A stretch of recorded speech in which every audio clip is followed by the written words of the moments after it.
What's happening, gang? It's your boy Retro back again with another reaction video. Yeah.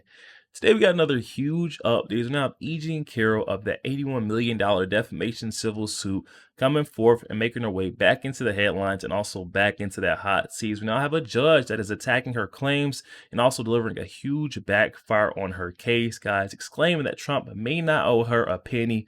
I'm excited to get an update, see exactly what this judge is key and privy to, what knowledge he knows that we don't, guys. I mean, honestly, we all can see that Trump shouldn't owe her a penny. He only told the truth. He did not defame anyone by stating that, E.G. and Carroll is lying on him. But I'm excited to get into the news and see exactly what the judge has uncovered. So we're going to get straight to the clips and I'll get my thoughts on the back end, guys. Definitely stick around to the end. So I get my thoughts on the back end. And also, YouTube, push this video out. Definitely stick around until the end, you guys. But yeah, let's get straight to the news. Before we do that, though, make sure you guys hit that like button for me and also hit that subscribe button, guys. We're on the road to the truth. Hop aboard for the journey. Let's get into it, y'all. E.G. Carroll isn't getting a dime, and Trump is going to have his felony reversed. How does that happen? Well, there's a lot of ways, and it's not unheard of for judges to totally disregard what a jury's opinion is and what their verdict is. I'm going to show you a video clip. I've already shown it once, but we're going to break it down phrase by phrase by Judge Engoron, right? Who is the guy behind making Trump pay whatever, 400 million or whatever it was on his property value scandal, which is also being appealed. All of these are being appealed. We're going to get into all this on the show, and I'm going to show you why I believe E.G. Carroll's not going to get a dime. She gets nothing, as they say in Willy Wonka.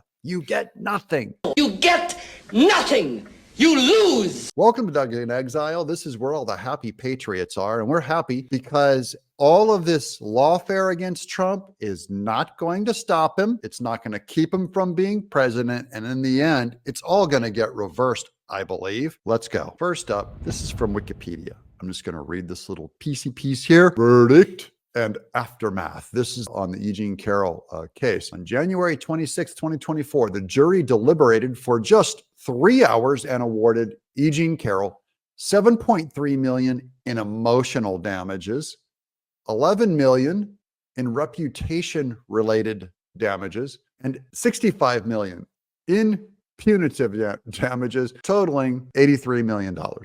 And this is why she's not going to get a dime of it. I'm going to show you this clip now. This is from a lecture by Judge Engoron. Watch this. Now, I'm going to say something controversial, even though I'm being taped. Juries get it wrong a lot. That's my own opinion. I do only civil trials, personal injury cases, contract disputes. First thing he said, I hope you caught it. Juries get it wrong a lot. That's Judge Engoron. I am just going to, my heart's going to reach out to him now, and I'm going to, I agree with you. I agree with you, Judge Engoron. Juries get it wrong a lot, like calling Trump a felon. Jury gets it wrong.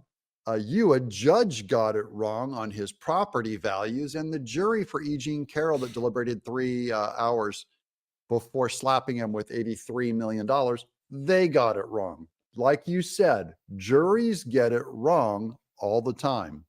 Let's continue. But I've had situations where, like, oh my heaven's sake, how could they have thought that? Well, I have a tool that I can deal with that. It's called jury notwithstanding the verdict, judgment notwithstanding the verdict. Judgment notwithstanding the verdict. I'm going to say it again. He says, I have a tool for when, oh my gosh, how could they think that? I have a tool called judgment notwithstanding the verdict. Okay, now we're going to do a little bit more. Come on. This ain't going to hurt, guys. A little reading together. This is from Cornell Law School. I found this little paragraph I'm going to read to you. A judgment notwithstanding verdict is a judgment by the trial judge after a jury has issued a verdict, setting aside the jury's verdict and entering a judgment in favor of the losing party, Trump, without a new trial. Now, that's if they did it during the trial. You can also do it after. And really, it happens at appeals.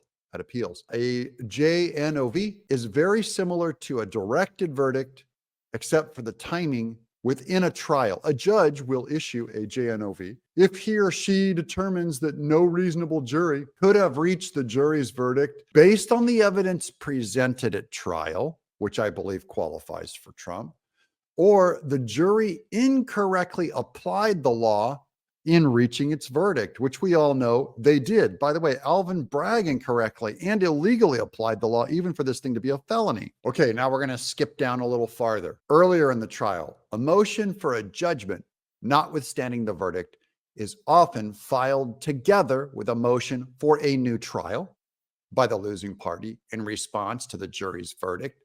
A judge's decision to grant or deny a motion of JNOV is often reviewable on appeal. Okay, I'm only going to stop here for just a second before we get back to Judge Engeron. It's normal for a judge to set aside what a jury comes up with. I'm saying it won't happen in this case with Juan Merchan. He's not going to do it to remove Trump's felony. And same with this other corrupt judge, I believe it was Kaplan, who oversaw the E. Jean Carroll verdict that's going to keep her from getting her money. But another judge on appeal could do it. And I mean, even on appeal to the Supreme Court. Here's Judge Engeron. I can say there is no possible way that a reasonable jury would have reached that conclusion. So they judge what a jury thinks is reasonable all the time. I'm only saying when that comes from the mouth of the Supreme Court, when Trump takes all these cases, the E. Jean Carroll case, if he can get them, if the Supreme Court agrees to take them, I'll say. And usually you have to go through the appeals courts first. Him being a felon, if it pulls the trigger on other things that could destabilize the vote, and I mean like our entire democracy, our entire system of voting, then it may get rushed up to the Supreme Court. But either way, the Supreme Court, when they dismiss what this jury did, I want you guys to remember that it was Judge Engeron that said, this is normal. Juries get it wrong all the time, according to him. What do you guys think? Did the jury get it wrong this time? Will E. Jean Carroll get one dime from Trump, or do you think it'll get appealed? And do you think it could get overturned by a different judge who oversaw the case? Yo, there we have it, guys. Coming from our friend Doug in Excel. I'll definitely be sure to leave that original video link down in the description box below.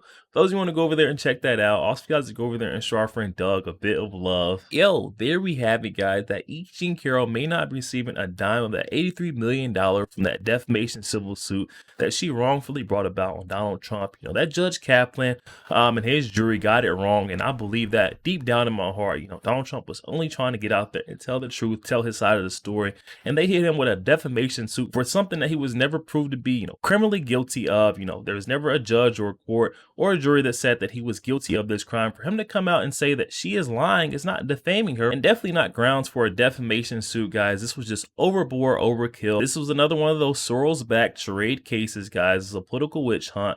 You know, E. Jean Carroll didn't have this case to bring about it by herself. You know, she had to have some type of donor, Democratic donor funding and back in order to bring this case up against Donald Trump.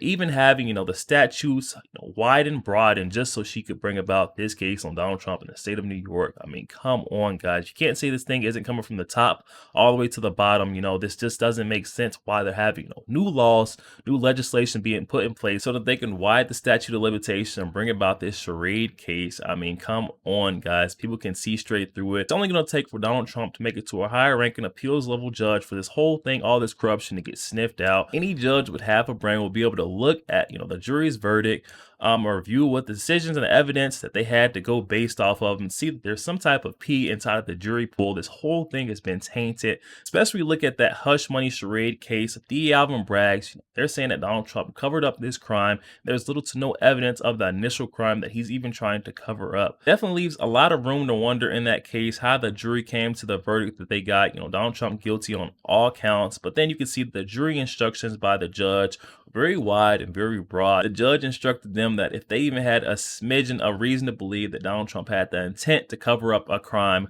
within that case, that he was guilty. And with those shaky and weak foundations that these cases are built and brought upon, guys, Lena Habba, Trump's legal spokesperson, attorney, has already come out and said these cases are going to be very easy for a higher level appeals court judge to step in and overturn, you know, undoing all this mess that they've tried to get Donald Trump in. Definitely hop in the comment section and let me know your thoughts on this one. Should there be jail time for this this E. Jean Carroll once Donald Trump does get this all untangled, and proves the fact that there was no basis for the bring about this case. Donald Trump should have never been found guilty of this, defamation suit, $83 million that she's trying to get ordered to pay. We already know he's not paying her a dime, but, should he seek retribution and get her sent to jail after he proves that she's been lying the entire time? Guys, definitely hop in the comment section and let me know your thoughts. And also make sure you guys hit that share button.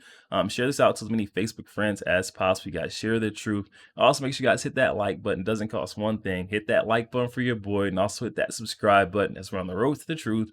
Hop aboard for the journey. I'll catch you guys on the next one.